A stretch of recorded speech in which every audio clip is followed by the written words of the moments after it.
Dropping the Baggage of Beliefs, posted on February 20th, 2012.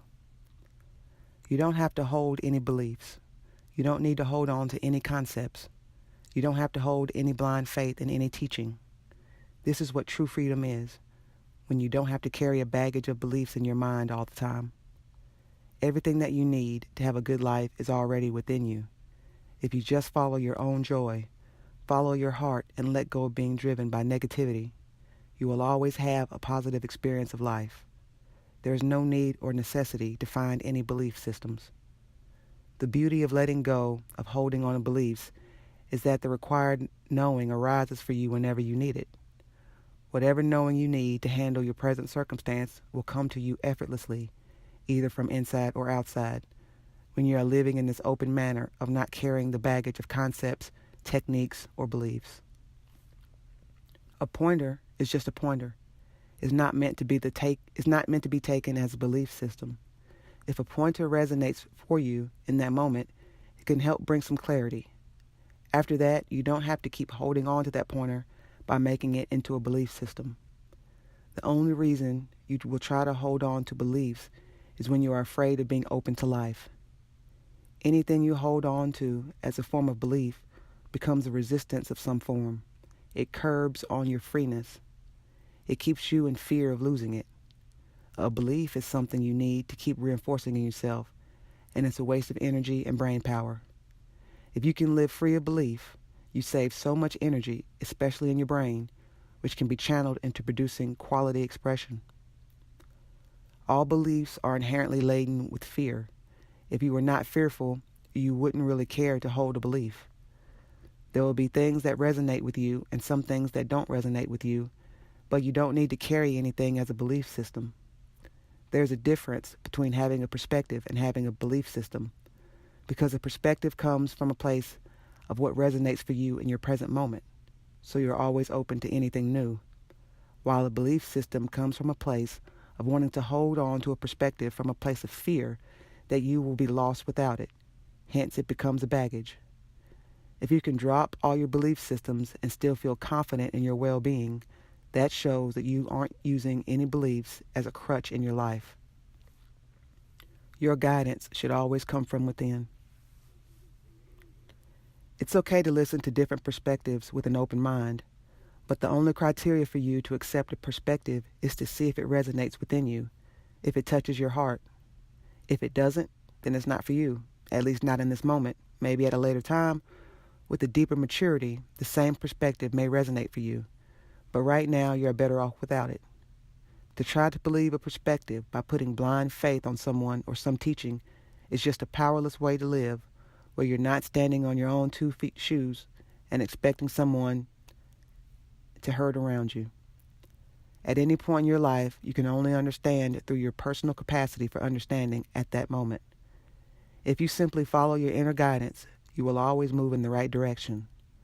Life is a constant learning, it's a constant growth, and you need to just keep following your inner guidance on a consistent basis to allow this growth to take place, to allow learning to keep coming in. If you try to hold on to some belief systems, that means you are no longer flexible enough to be open to your own inner guidance in that moment. Be open to learn and receive information from the outside, but always use your own inner guidance to let you know what feels right to you. This is what it means to take full responsibility for your life. This way you know you are not blindly dependent on someone or some belief system to tell you the right way to live.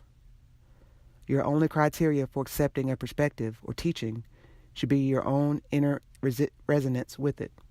If it doesn't resonate for you, don't try to make yourself force believe it. If someone is asking you to believe in them or believe in their teaching, rather than asking you to check within yourself to see if it resonates for you, it shows that they are not willing to allow you the freedom to connect with your own inner guidance. It's best to walk the other way if you meet such people. Whether it be to choose the right job, the right diet, the right relationships, your guiding factor should always be your own inner guidance. Clearing up the fog of negativity to connect with inner guidance. Of course, when you're lost in the mind's momentum of negativity, there is very little awareness in you to be connected with your inner guidance, And the more disconnected you are with your inner guidance, the more likely you are to live an incongruent life and hence attract more negativity, thus creating a vicious cycle.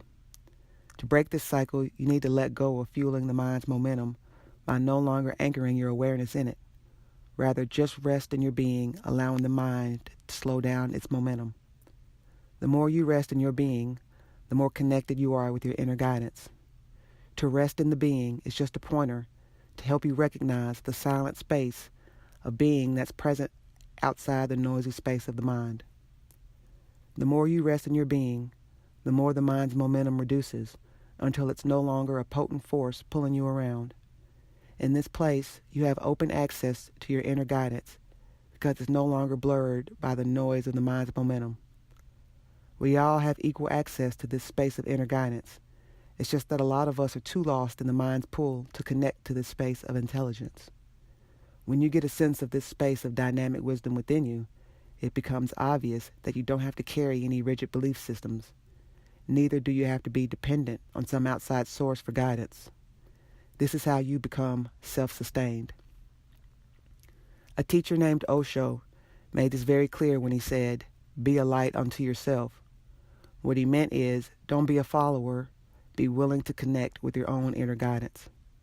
A true teacher is not someone who creates followers, but someone who helps the seekers towards their own inner guidance so that they can become self-sustained.